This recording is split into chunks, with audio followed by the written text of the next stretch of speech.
Their next-door neighbor had assumed they were on a long holiday. He'd even cleared the drive twice with a snowblower. But when he spotted unopened Christmas gifts this week, he peeked in the window. We received a call from a neighbor that they had seen bodies inside the house, so our police department went. The neighbor, who says police asked him not to go on camera, says through the window he found David Crowley, a local filmmaker listed as a veteran. Nearby, his wife Kamal and their 5-year-old little girl.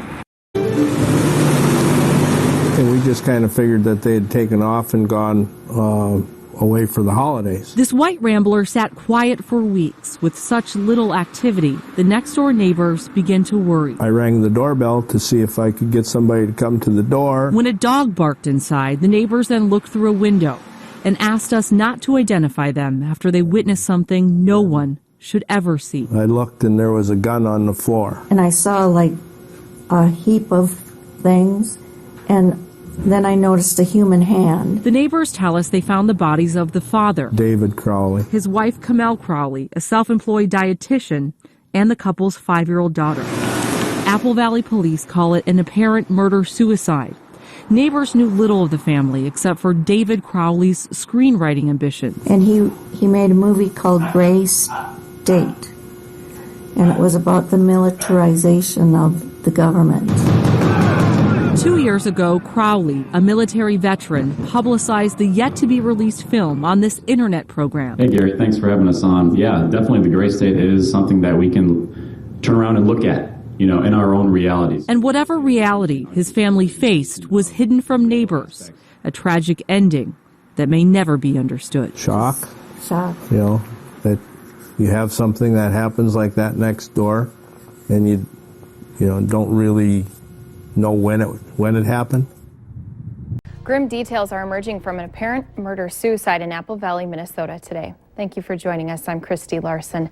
A neighbor discovered the bodies of a 5-year-old girl and her parents inside their home. The family had presumably been dead for weeks. Lindsay Savard has the report. And we just kind of figured that they had taken off and gone away for the holidays. This white Rambler sat quiet for weeks with such little activity. The next-door neighbors began to worry. I rang the doorbell to see if I could get somebody to come to the door. When a dog barked inside, the neighbors then looked through a window and asked us not to identify them after they witnessed something no one should ever see. I looked and there was a gun on the floor. And I saw like a heap of things, and then I noticed a human hand. The neighbors tell us they found the bodies of the father, David Crowley, his wife Kamel Crowley, a self-employed dietitian, and the couple's 5-year-old daughter. Apple Valley police call it an apparent murder-suicide. Neighbors knew little of the family except for David Crowley's screenwriting ambitions. And he made a movie called Gray State, and it was about the militarization of the government. 2 years ago, Crowley, a military veteran, publicized the yet-to-be-released film on this internet program. Hey, Gary, thanks for having us on. Yeah, definitely the Gray State is something that we can turn around and look at, in our own realities. And whatever reality his family faced was hidden from neighbors, a tragic ending that may never be understood. Shock. Shock. That you have something that happens like that next door, and you don't really know when it happened. David Crowley's Instagram account shows him posing with numerous guns. Neighbors had also seen guns in his garage, but didn't know if they were real or if they were props from his movie. 2933 Sam 14 for suspicion, 1055 Ramsdale Drive. Cop reporting suspicious behavior next door.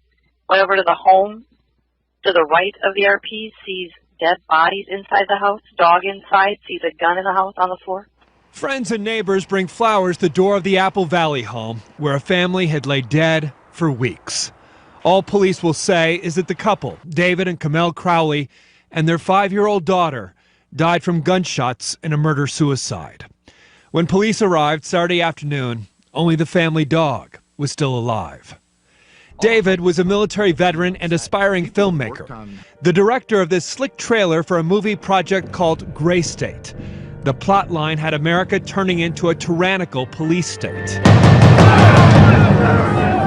For 3 years, he'd been trying to sell the film concept to a Hollywood studio and recently told friends he was on the verge of a $30 million deal. And this is with no budget. And we've already passed a lot of local films on Facebook in popularity, and we're in hibernation. The Gray State project had attracted the attention of libertarian conservatives. This was Crowley speaking at a Ron Paul event 3 years ago. No Hollywood studio will touch the Gray State project due to its contentious nature. That is why we need your help to get this film financed and seen in theaters. The grisly nature of the Crowley's death led to headlines on People magazine and British tabloids. And on social media, plenty of conspiracy theories too. Even a Facebook page called Justice for David Crowley, with people saying they don't buy the official story, suggesting the Crowleys were murdered by special ops because the anti-government theme of his movie.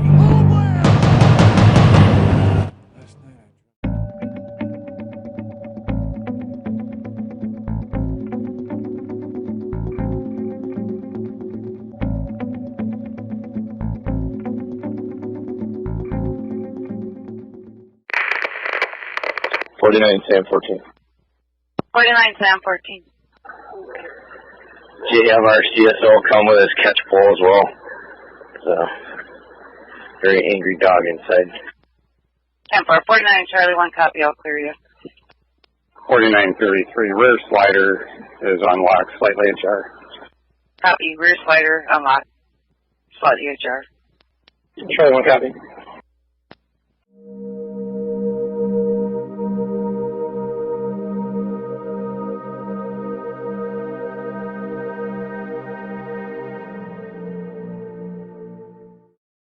Producer who murdered his wife and daughter before taking his own life. But the murder-suicide a year ago was far from cut and dry.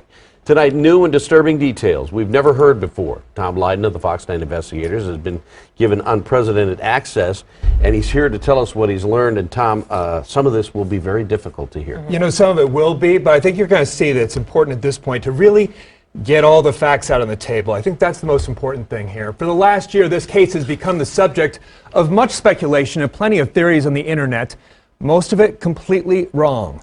The reality is the truth of what happened to David Crowley and his family is stranger and sadder than anyone imagined. 45S41, I'm in the area. To the right of the RP sees dead bodies inside the house, dog inside, sees a gun in the house on the floor. To look at the three of them through the Instagram filter of life, it's hard to imagine how it all went so wrong. David Crowley, a talented, promising young filmmaker, his smart and beautiful wife, Kamel, a dietitian, and their adorable 5-year-old daughter, Rania, living on a quiet street in Apple Valley, in a home that contained their many dreams and one horrific nightmare. This is the ideal family, seemingly, and everything went terribly wrong. My impression is it was very intense in the early days of this investigation. Apple Valley police recently closed their exhaustive year-long investigation, and for the first time are sharing their findings with the Fox 9 investigators. As you sit here today, a year later, do you have an idea of what those final moments looked like? It was horrifying. You have a tragic loss of an entire family. It looks like David snapped and took the lives of his wife and daughter, and then ultimately himself. And it was a very sad scene, you know, during the holidays, a beautiful family, and just tragically lost. And from the start, it was a case wrapped in suspicion and mystery. Here's the red flags. With paranoid theories all over the internet. Guys out here going after the truth get knocked off. That the Crowleys were murdered as some kind of government conspiracy. Did the government want to silence him and his film? All because of a personal film project David Crowley had worked on obsessively for years, called Gray State. This is a concept trailer for Gray State, which imagines the U.S. government taking away all our liberties, FEMA turning into a militarized, occupying police force. In short, the Gray State is the culminating manifestation of the darkest trends our negligence and malignancy have to offer. Because I think at the tail end of it, he was living the Gray State. Danny Mason was a co-producer on Gray State. It almost embodied him, almost to the extent of where it would dictate a lot of his thoughts and his ideas and his, I guess, outlook in reality. Investigators spent months sifting through 20 terabytes of video David Crowley had kept on more than a dozen hard drives, looking for clues. How much of this do you think had to do with the film? I think a great deal. From all accounts, he was consumed with producing this film, and it was a dark topic. Here you're talking about conspiracy theories and potentially the fall of society, and if you're focusing on that day in and day out, and those are materials you're working with, and you're filming exclusively on that topic, that can take you to a very bad place. So you think he literally went down the rabbit hole of these conspiracy theories and just couldn't separate himself from it? I believe so. In the summer of 2014, Crowley traveled to Hollywood to meet with producers interested in Gray State. But by fall, the deal had fizzled, and the couple began withdrawing from friends and family. Kamel had told her family she was the sole breadwinner, that she was not physically or emotionally abused, but the financial struggles made her question the marriage. He just lost his way, financially lost his way, life, stress. When his friend Mason Hendricks stopped by to see him, it was like meeting someone he didn't know. David wouldn't even invite him in the home. He looked like he literally was sleeping and breathing on his computer. Failure was not an option for him. By October, the family was essentially cut off from the world. David and Kamel stopped talking to their families, asking everyone to stay away, even changing their phone numbers. David's brother left their Christmas presents on the front step to avoid a confrontation. And there the gifts stayed for 3 weeks, until January 17th last year. Concerned neighbors discovered the 3 bodies looking in the front window. A sliding back door was found slightly ajar, apparently for the family dog. But there were no footprints in the snow, no sign of forced entry. Inside, detectives would find a scene of domestic horror and normalcy. Teasing little love notes the couple left for each other around the house, an innocent child's room.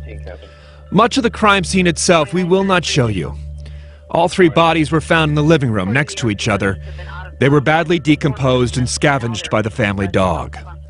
Judging by the mail piling up and a paper in the home, the murder-suicide took place the day after Christmas.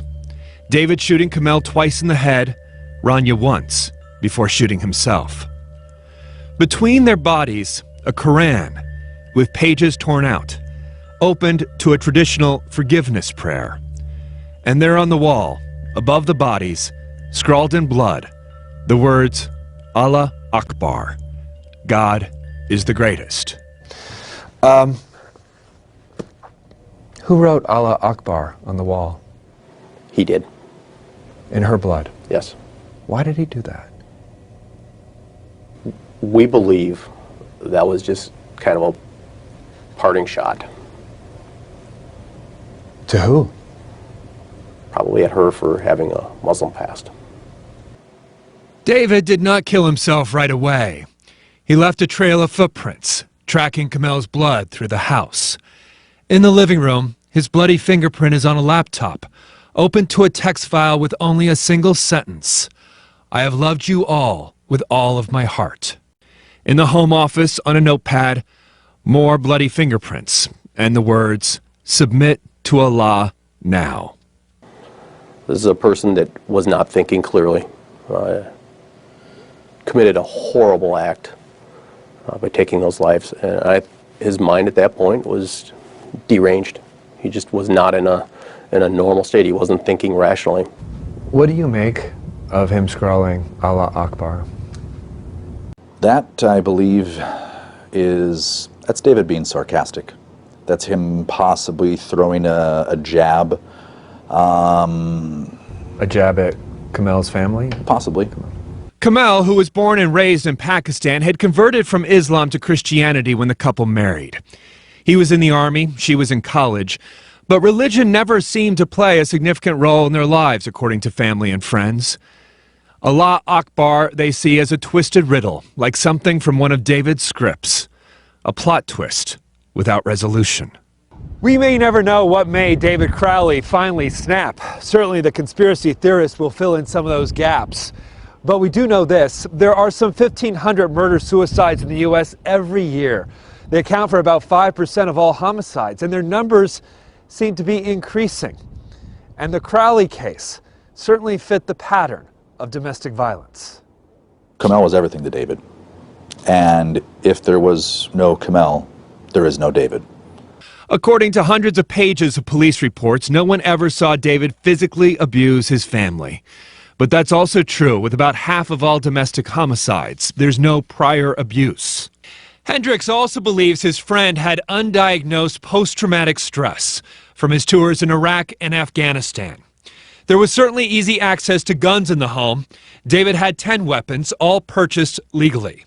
And there was apparently substance abuse. He regularly smoked marijuana and was known to drink absinthe. But we have no idea what pushed him over the edge. Right, we don't know what the trigger was, what was the breaking point. But that is not the same as not knowing who pulled the trigger. He did it. I mean, there's no denying it. But the friends and family know the conspiracy theorists will find a way to deny just that.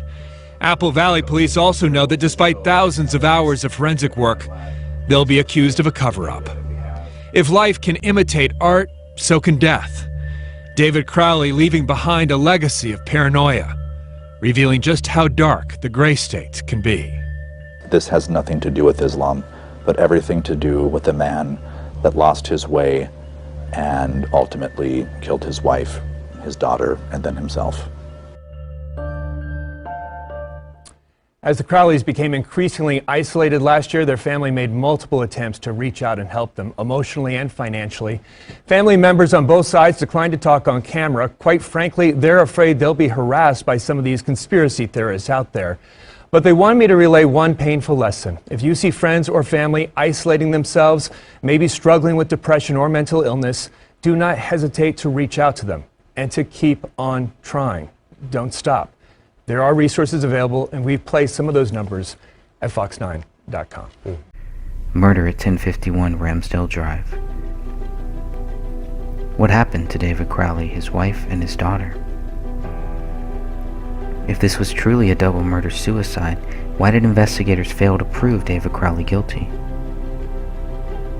Where is the evidence David Crowley killed his wife and daughter? Where is the evidence David Crowley killed himself? Within 24 hours of finding the bodies of David, Kamel, and Rania Crowley, the Apple Valley Police Department were treating the incident as a double murder-suicide. Authorities cannot prove David wrote Allahu Akbar in his wife's blood on the living room wall. Authorities cannot prove David wrote I have loved you all with all of my heart on a laptop in the kitchen. Authorities cannot prove David wrote Open the Rise most recent version, submit to Allah now on a notepad in his office bedroom. Authorities cannot prove the dog trapped inside the house ate David's right hand, both of Kamel's hands, and their daughter's right arm, since dog feces tests were never done. Authorities did not know about a bullet that rolled out of a living room carpet until they were notified by the cleaning company 2 days after the bodies were found. That bullet would later be tied to Rania Crowley. Authorities did not see the bullet hole in the living room ceiling or the bullet in the attic above until they questioned David's friend a month after the bodies were found. Authorities did not find a motive to support their accusations against David Crowley. Authorities did not find David's blood on any of the bullets at the crime scene. Authorities do not know when David, Kamel, and Rania Crowley died. What we know for sure is that David Crowley has not been proven guilty.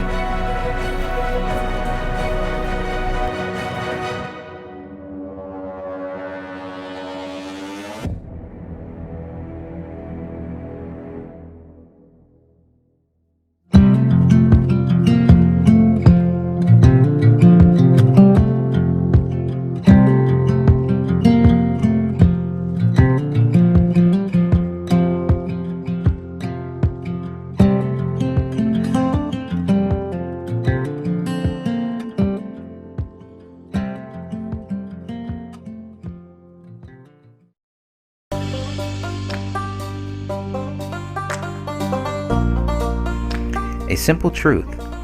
It really is this simple. Either you believe David Crowley is innocent or you believe he is guilty. If you believe David Crowley is guilty, you are wrong. If you believe David Crowley is innocent, you are right. It really is that simple. A United States Army veteran is dead. His wife and his 5-year-old daughter are dead. A thorough investigation would only conclude with authorities admitting they lacked evidence to support their accusations. If authorities were to admit the case remains unsolved, they would also have to admit that the public may still be in danger. I am not able to solve this case. My interest is in forcing authorities to admit David Crowley is innocent. The reason they refuse to talk about this case is not because they are confident of David's guilt. They lack confidence in their allegations. Their department wishes to move on, but they are only lying to themselves. They must know the simple truth, and they need to publicly admit this. Their credibility depends on it now. The unspoken truth is that David is innocent until proven guilty. Why are authorities running from this simple truth? How long do they think they can run for? You cannot run from God. You cannot run from your nightmares. And you cannot run from the facts. Why would anyone want to? What could possibly motivate someone to try? If you cannot prove David Crowley guilty, then he remains innocent. It's as simple as that. So the resistance we face is disgusting. If David was guilty, the evidence would be right in our faces. If David was guilty, resistance to our questions would not exist. If David was guilty, facts would be evident. There are no facts to prove David guilty. There are only facts which prove David innocent. Hence the resistance to getting justice for David Crowley and family. Who cares? Do the people who closed this case and decided to not speak about it ever again really care? Do the friends who accused David Crowley of being guilty days after his body was found really care? Perhaps they only care about spreading the accusations of David's guilt instead of researching the facts of this case. They don't seem to care about the facts which prove David innocent. Truth is a simple thing. Justice does not die. Facts prove David is innocent.